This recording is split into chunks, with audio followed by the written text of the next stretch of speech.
Good evening, good evening, good evening, good evening. Hey, hope everybody's doing good. Hope everybody's doing good. And I know it's a little late, but I'm here. Invite some people to come in. I know it's late, but invite some people to come in to share with us tonight. I have, hope this signal is on point. You and me both. I've been having some, I don't know, internet issues for a minute. And I spend the most money on my internet. It's crazy. I don't understand it. But I want to just jump into this tonight. It's time to move on. It's time to move on. One of the perplexing issues that I deal with on a regular basis is people who have clearly run into a time and a season in a so-called relationship that is just really over. And one of my biggest frustrations is dealing with a lot of you overly religious people, just completely religious and judgmental and impractical, just no common sense at all. And these people want to encourage people who are in a situation that God never had anything to do with, a situation that in a lot of cases has become not only toxic, not only problematic. We're not talking about just relational issues like people normally have and they work their way through it.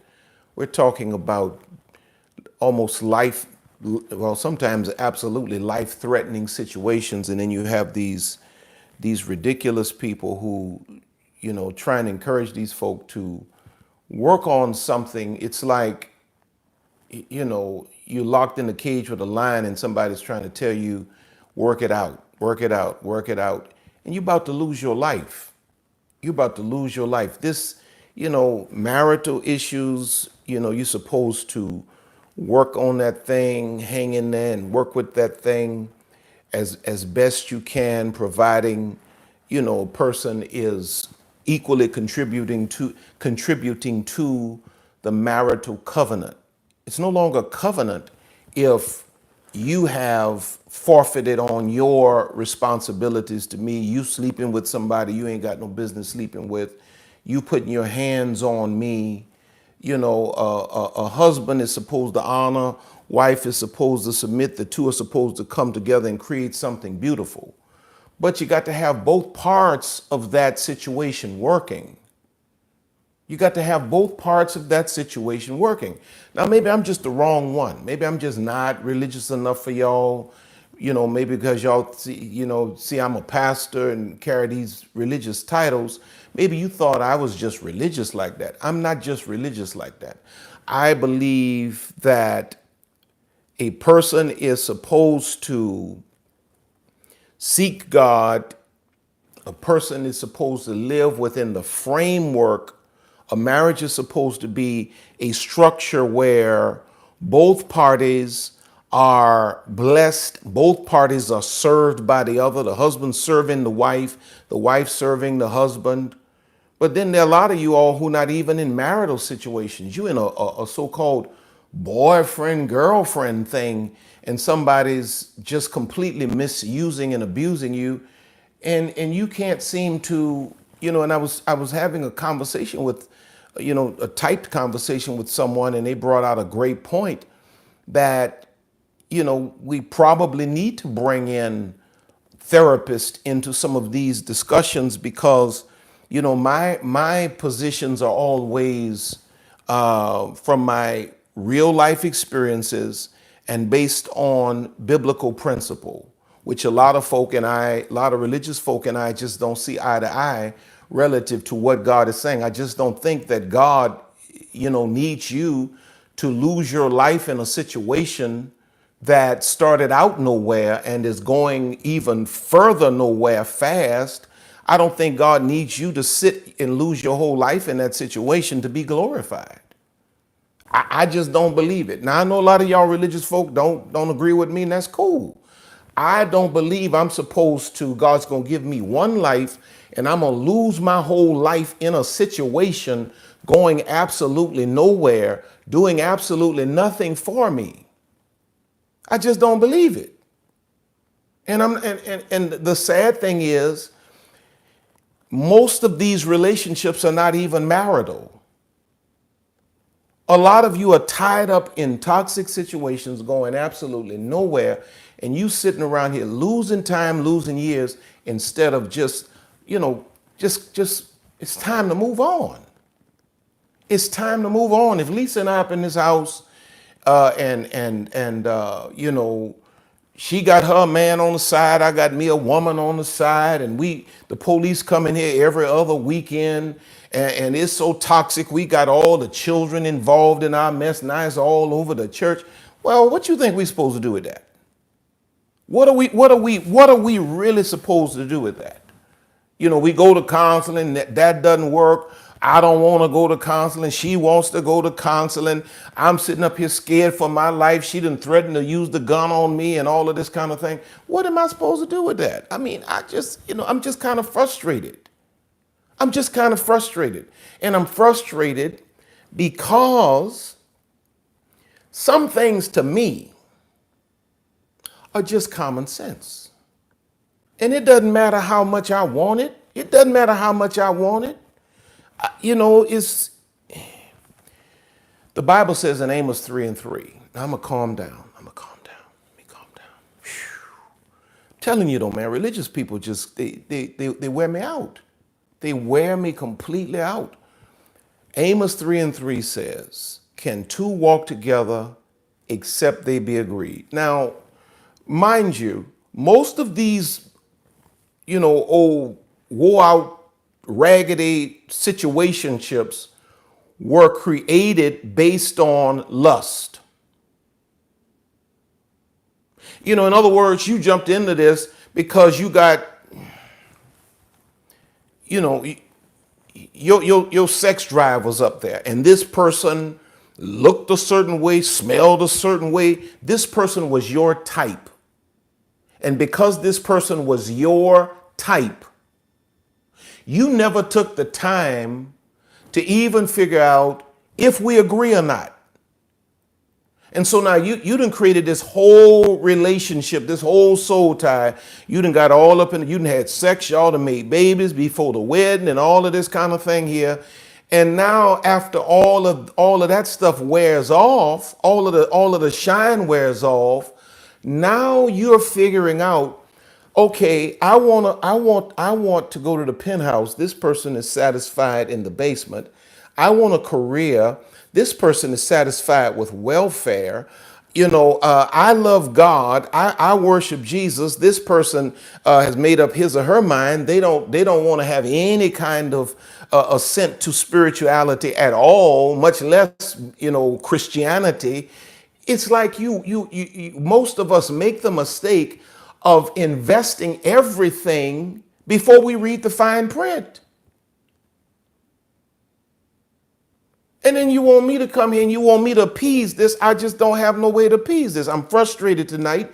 My nerves are bad because I see too many people who are literally losing their life. And watch this. Listen to this. It's not just women. It's mostly women. But we have some good brothers that are losing their lives to women that don't even deserve them. You got millions of women out here wish they had a man like this, and you giving your life to somebody.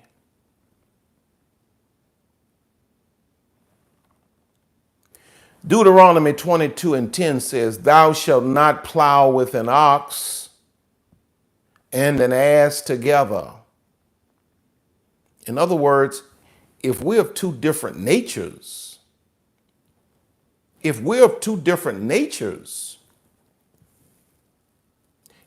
and I, I promise you, we have that. But we have the same nature. We have the same kind. We have the same mind. We have the same commitment. We're on the same frequency spiritually. We're going in the same direction.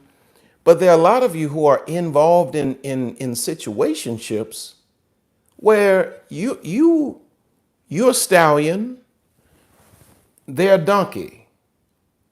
I wouldn't want to think that you're the donkey and they're the stallion. I don't think donkeys are necessarily subscribed to my channel.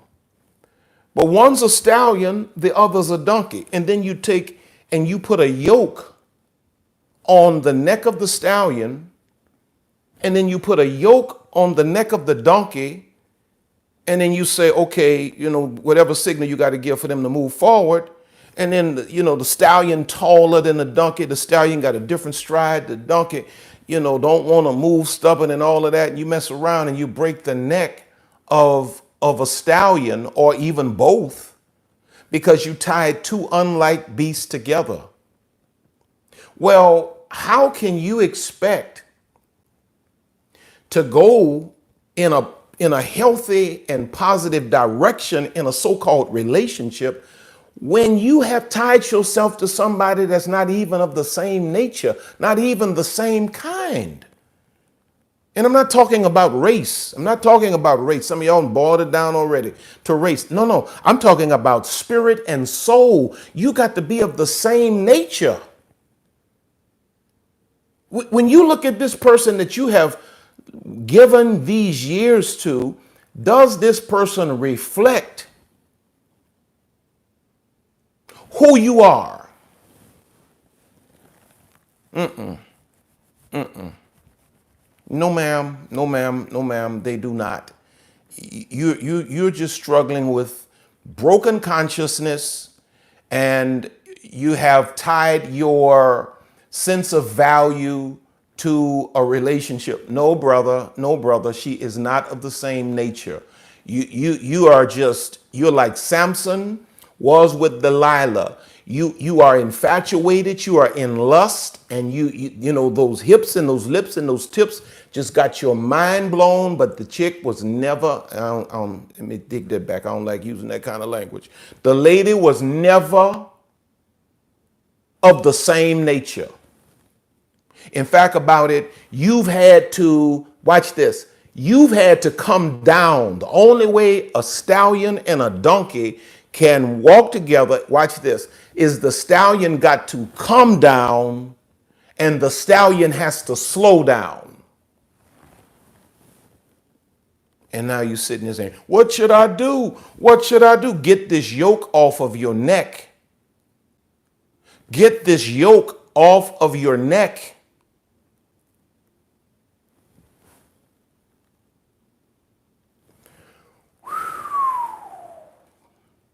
It's time to move on. All right, let me give you these things and then I'm out of here. Number one, how are we going to move on? Now, I need you, if you got something to write with, get it now. This is some stuff you need to write. These are just some thoughts I had. It's not fully developed, but this is going to help a whole lot of people. Number one, I just got off of Instagram talking about truth is the most painful blessing. See, like this is truth I'm giving you right now. And it may not feel good. Some of you all are crying because it has punched you right between the eyes. But truth is the most painful blessing. You need, number one, you need a purely objective view. You don't need anybody that is going to appease your lust. You don't need anybody that's worrying about your feelings. You need a purely objective view. And most of the time, you can only get that objective view from somebody outside of yourself. This is why many people separate themselves from their parents when they think they're in a so-called love affair. It's because your mama and your daddy is going to tell you the truth.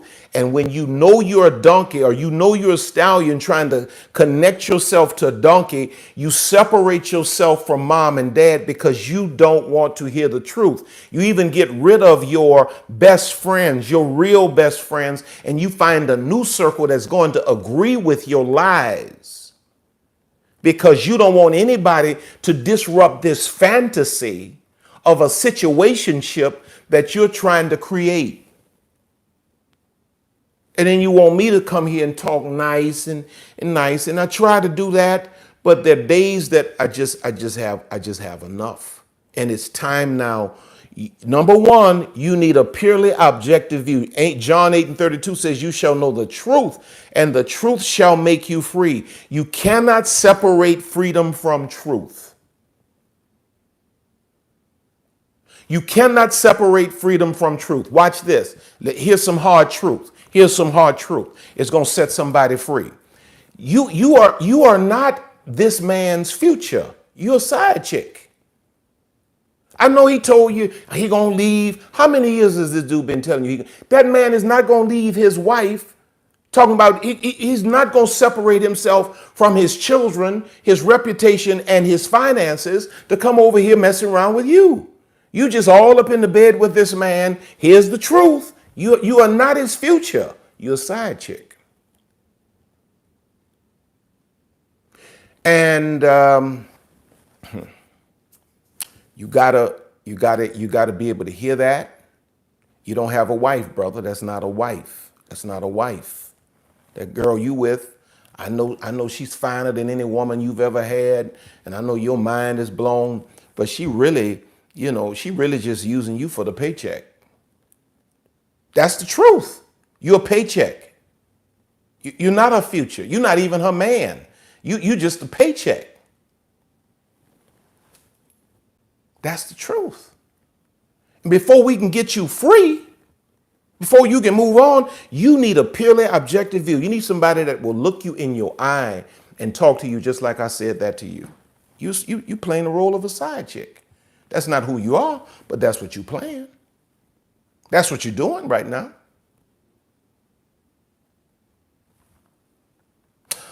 So you got to know the truth. You need a purely objective view. Now watch this. Once you sit down and you sit with what I'm talking about, once you sit down and you listen to what I'm saying and you sit with what I'm talking about, there are a few things that you got to do. Okay, you sit down and you say, okay, let me just really step outside of this situation. Let's just say you don't have anybody in your life right now that will look you in your eye and tell you exactly what it is and how it is. Maybe you've run all of those people off. And maybe now it's just you and this fool you got. And so now you got to sit with this thing that I'm saying because there's something in your spirit that is unsettled. And you know in some way, in some very definite and specific way, I'm talking directly to you. In fact, about it, the Holy Spirit is talking directly to you.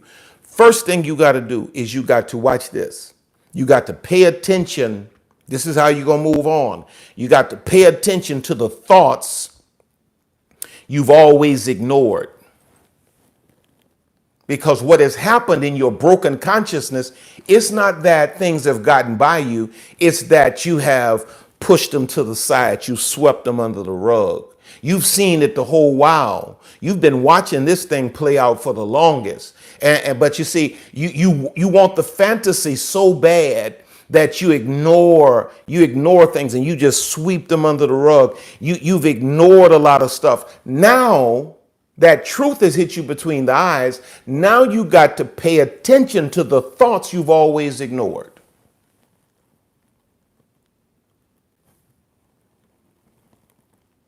And watch this. You have to also debate your own mind because you have to understand your mind is toxic. Your consciousness is broken. You have a dysfunctional mindset that works against you. That's how toxic your mindset is. Your mindset works against your best interest. And so now that it's time for you to move on, you have to begin to pay attention to the thoughts you've always ignored. And now you have to debate your own mind. When your mind is trying to talk you out of what is purely common sense, you got to have a conversation in your own head with yourself. Because sometimes you ain't got no superhero to rescue you. Sometimes you got to be strong enough to rescue yourself. Sometimes you got to be able to feel the pain, cry the tears, and still make the right decisions. I'm praying about it. I'm praying about it. No. When are you going to do something about it? Write down 2 Corinthians 10:4-5. It talks there about the weapons of our warfare are not carnal, but mighty through God to the pulling down of strongholds. What's a stronghold? It's a thought system in your head that locks bondage in. It's a thought system that works against God and works against you, but it's a thought system that's locked in your head. It goes on to say, casting down imaginations. Now, whose job is it to cast down these imaginations? Whose job is it to pull down these strongholds? It's your job. It's time now, watch this, for you to grow up and speak truth to yourself. You've been lying to yourself too long. You've been lying to yourself too long. You've been knowing better than this, but you've been lying to yourself too long. Because of that broken consciousness, you've been feeling like this was your last shot. You don't deserve better. You can't get better. You don't deserve this. And then watch this under point number 1, which is what you need: a purely objective view, straight truth. That's what you need. No chasers. Straight truth, no chaser. Letter A, we said, pay attention to the thoughts you've always ignored. This is how you're going to sit in this truth. And you must debate your own mind, because your mind is going to try to talk you back into the bondage.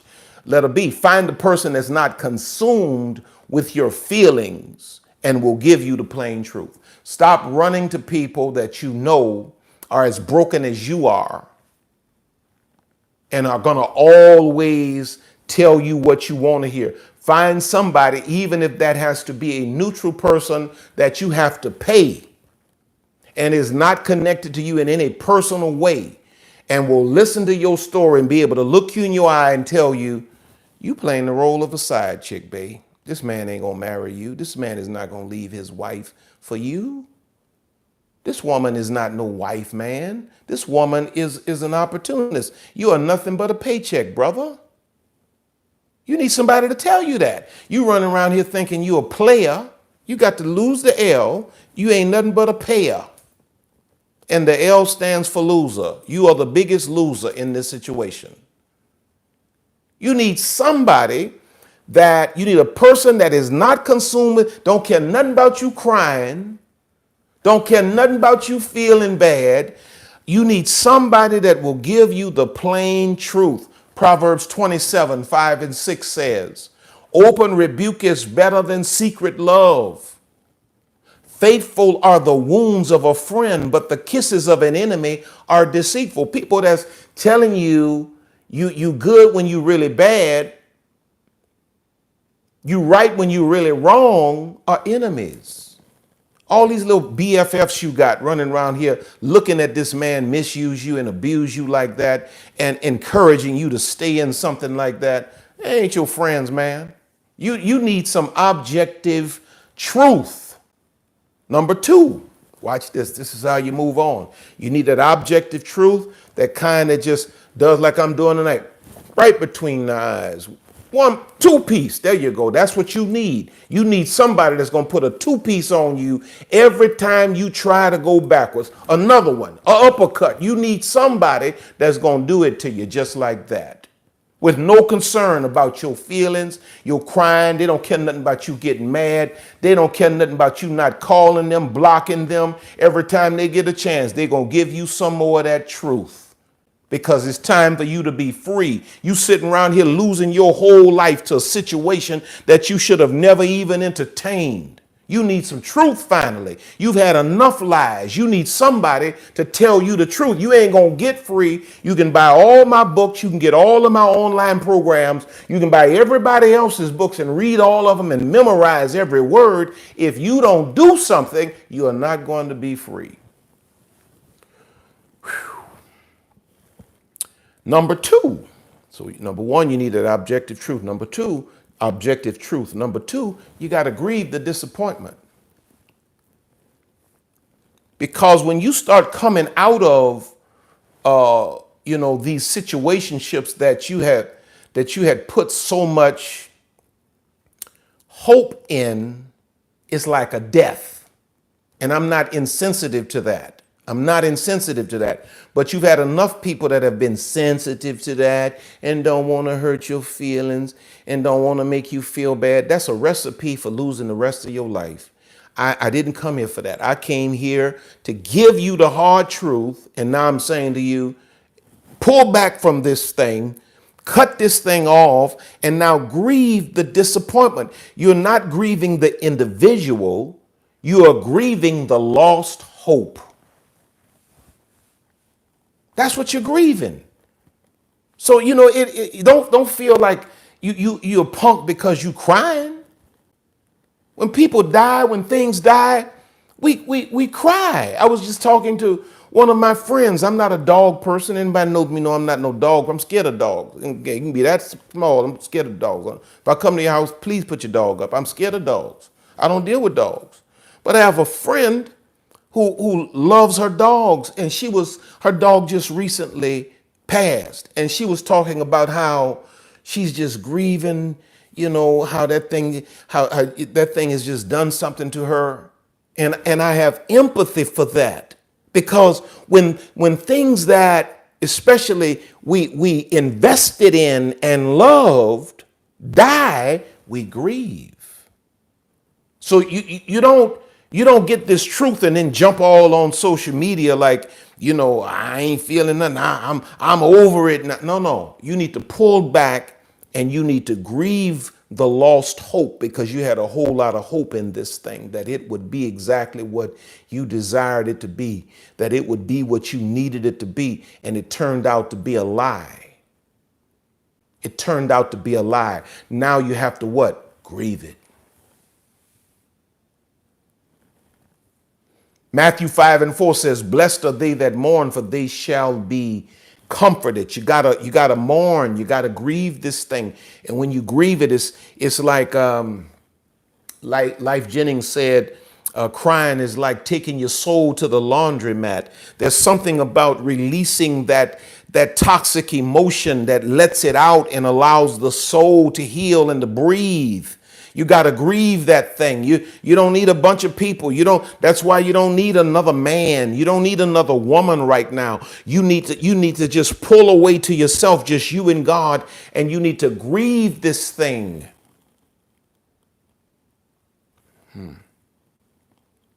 Now you grieve it. Watch this. Listen to this carefully now. You grieve it to finalize in your mind that it's dead. Good God Almighty.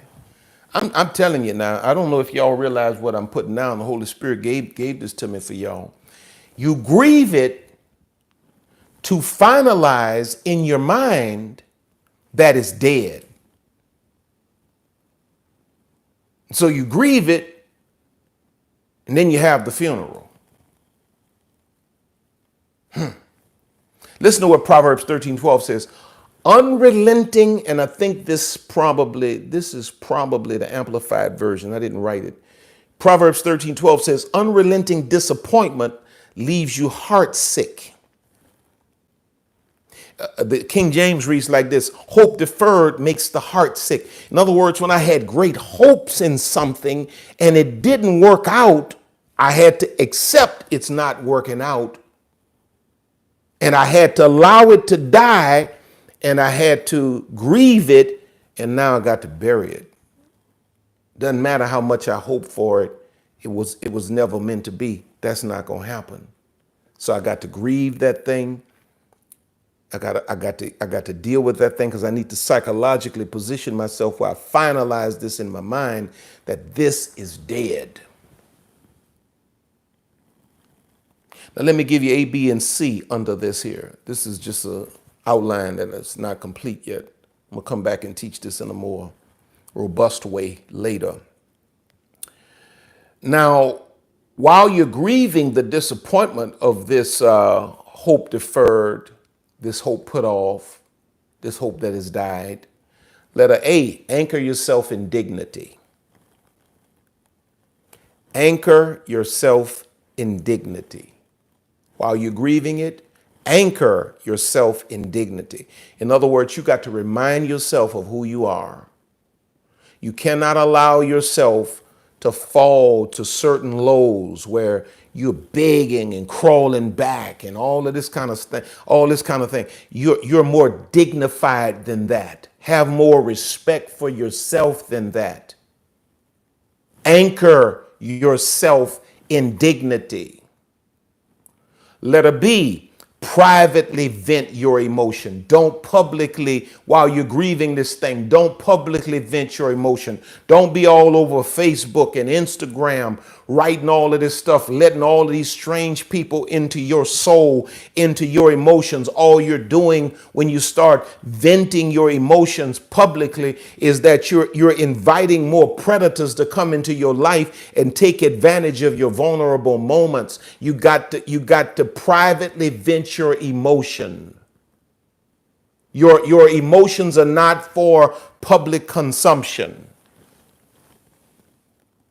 And then letter C, you got to bury it psychologically. You got to bury it psychologically. Now that's where you start, literally deleting pictures, getting rid of paraphernalia. That's where you block people for real.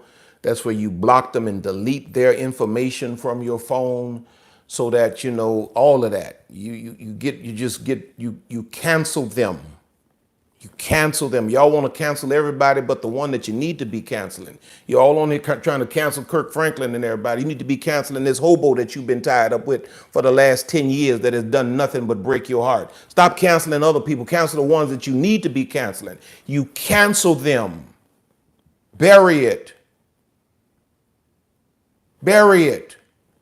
No conversation, no texting, no nothing. Bury. Now, what do you do when you bury? This is my father. That's me and my father. My father's been dead now for about 8 years, going on 8 years. I think it is 8 years. And we grieved his death. And then there was a day we had a funeral. And then we went to the graveyard and we deposited his body in the mausoleum. And you know what happened when we deposited his body in the mausoleum? We left his body there and we walked away from it. We didn't camp out by it. You got to grieve this thing, and now you got to bury it, and you bury it by depositing it where it needs to be, and then you walk away from it.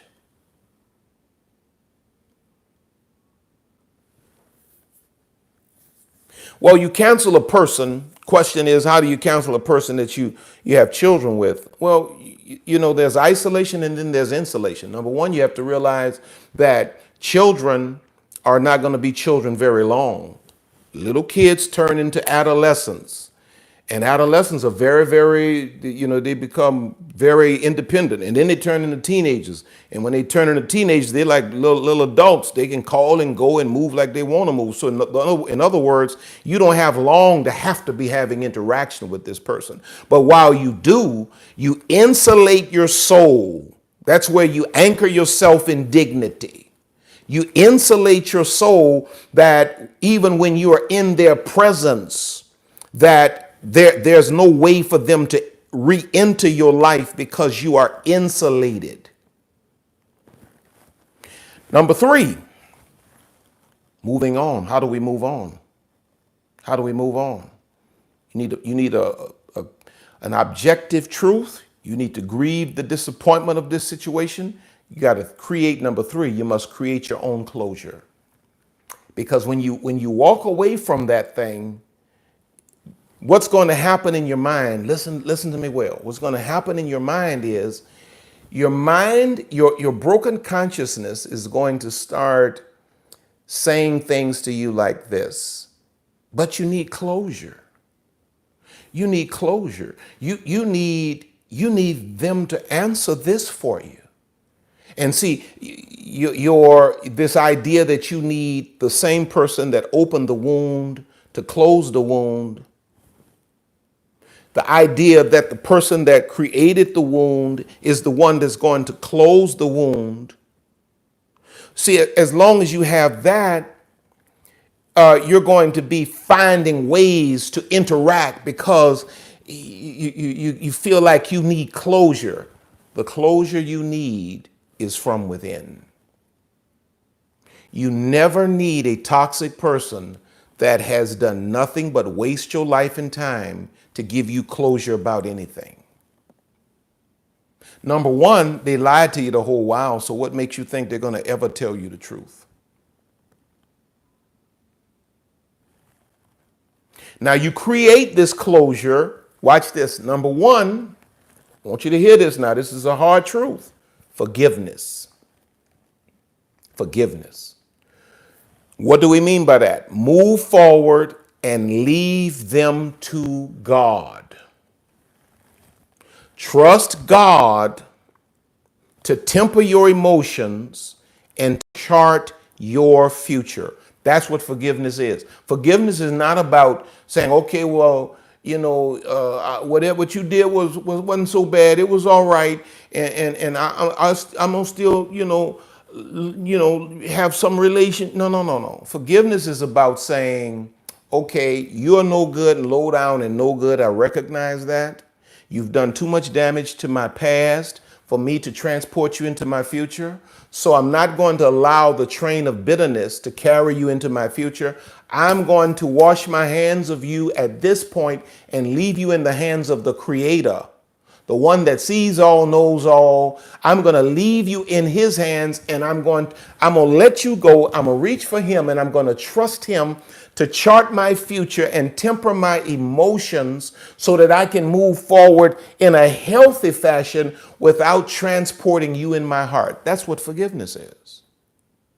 Forgiveness is not about saying, well, what they did was good or bad or right or wrong. Forgiveness is about saying, I love me more than I hate you. In fact, I don't hate you at all. I don't hate you at all. I refuse to hate you. You're not that important. You're not important enough for me to hate you and to have you poisoning my future and my joy and my happiness. I'm going to live my best life without you. And I'm going to trust God to give you what you deserve. Whatever God chooses to do with you, that's between you and God. But I'm moving forward. That's how you create your own closure. Number two, or letter B, under creating your own closure, you have to use intentional language. When your language starts, because you're going to have those moments where that anger is going to come up, you're going to start cussing and doing all this other stuff that we do when we get, when we get overly emotional and angry and mad and all of that. You're going to have all of that, but you have to learn how to capture that language. Matthew 15:11 says, not that which goeth into the mouth defileth a man, but that which cometh out of the mouth, this defileth a man. See, when you go off on that rant and you go to cussing and you mad and you angry and you saying all of that stuff, even in your house by yourself, what you're doing is you're inviting the spirit of that individual to come back into your atmosphere. So when you see yourself going there, you got to say to yourself, we're not doing this today. We're not doing this today.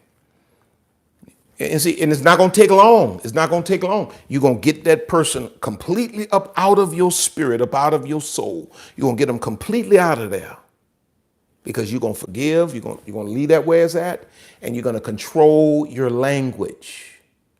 Now, here's the statement that the Holy Spirit gave me, that anybody that's in a situation where a person has really done damage to you. Here's a statement the Holy Spirit gave me as I was preparing this this lesson, here's something that you could say or something like it. The person that broke me will not heal me. I am above the treatment I've allowed, and my hurt will not last.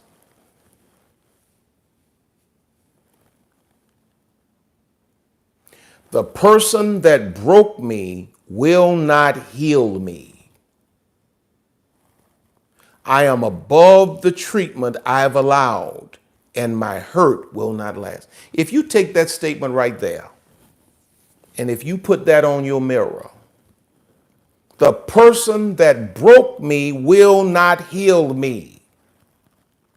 I am above the treatment I've allowed, and my hurt will not last.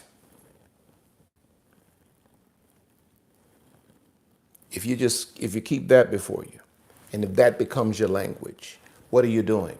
You are creating your own closure. I'll say it again. I know some of you are writing it. The person that broke me will not heal me. I am above the treatment I've allowed, and my hurt will not last. And then number four. And finally, you have to generate the momentum. Listen to this. You must generate the momentum of progressive distraction. Now, this is some good stuff here. I hope y'all understand this here. If I had people teaching me this kind of stuff, because I grew up in the old Baptist church, just a lot of hollering and singing and telling all them Bible stories, and they ain't really giving me nothing about no life. If I had this kind of teaching, Lord have mercy. Lord have mercy, Jesus. Number four, generate the momentum of progressive distraction. What do you mean by that, Pastor? The average person will seek another relationship as a distraction. Another relationship before healing is usually a disaster. So this means you have to create progressive distraction, not falling into the typical mode of the average person that tries to get over one relationship with another relationship. No. Proverbs 29:18 says, where there is no vision, the people perish. What you need now, in terms of generating number four, the momentum of progressive distraction, you need to go back and revisit and reinvest yourself in your vision.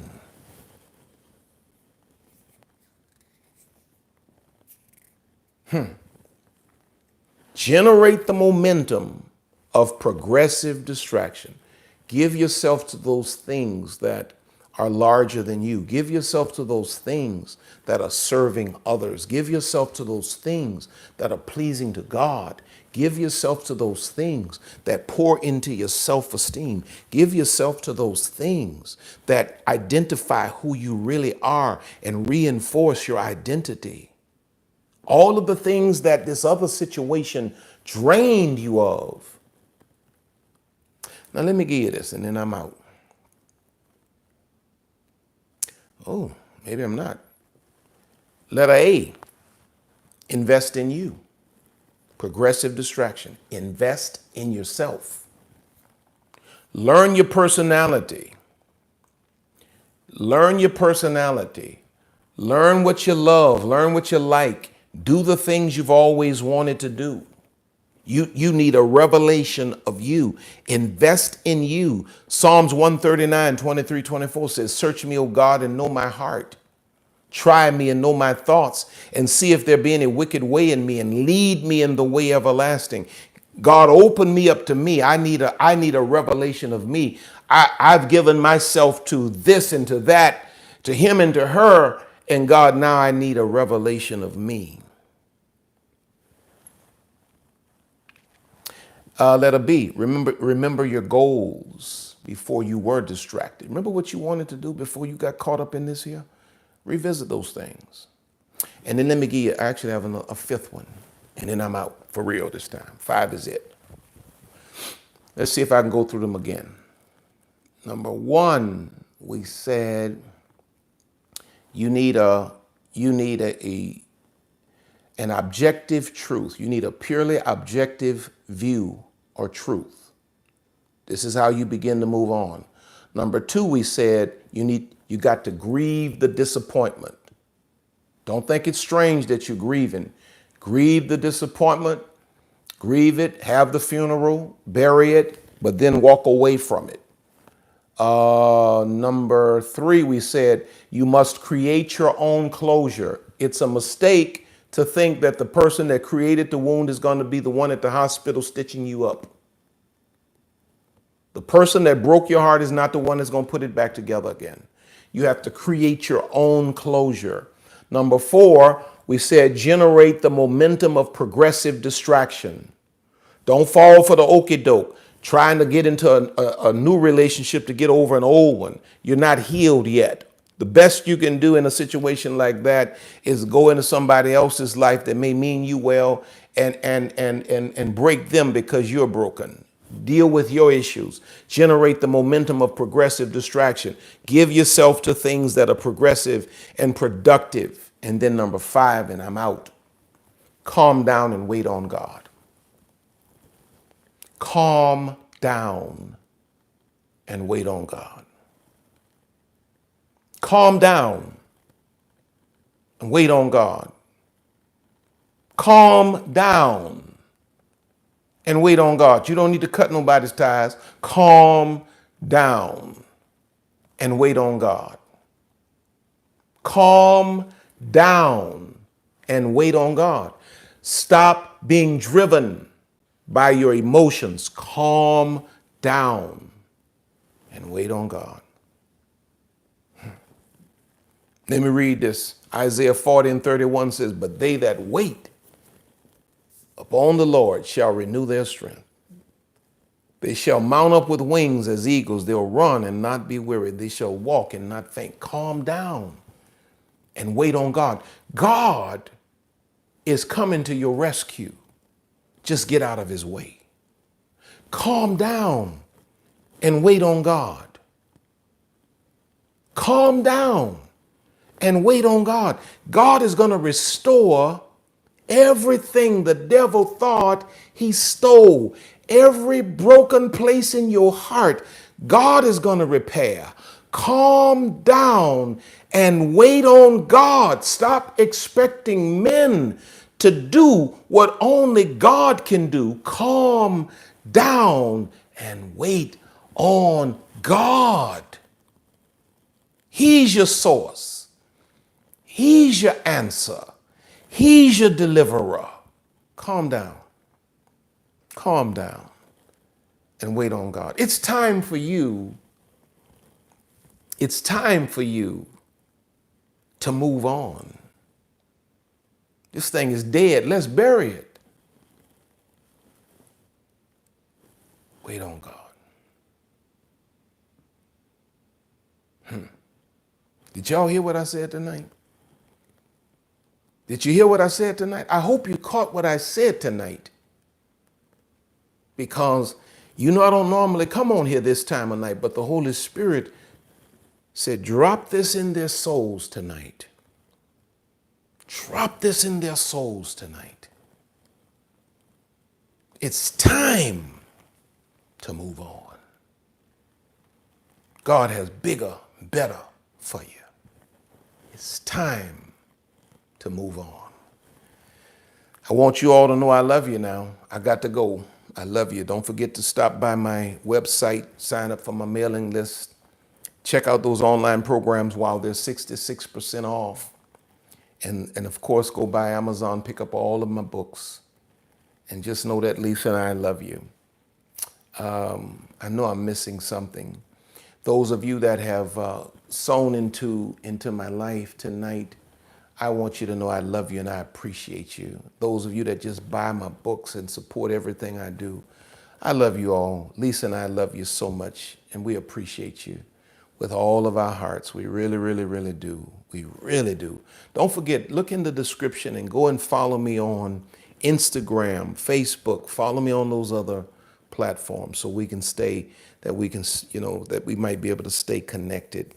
And I say I got right at 2,000 people in here, but I got 857 likes. I need my likes because I need this message to trend. You know how many people need to hear this? All of the foolery they got out here all over YouTube and social media trending. You know how many people need to hear this? So that's how you help me to expand my reach. That's how you do it. That's how you do it. And so I love you all. I want you to have a great one. And it's time to move on. God bless y'all. I love you.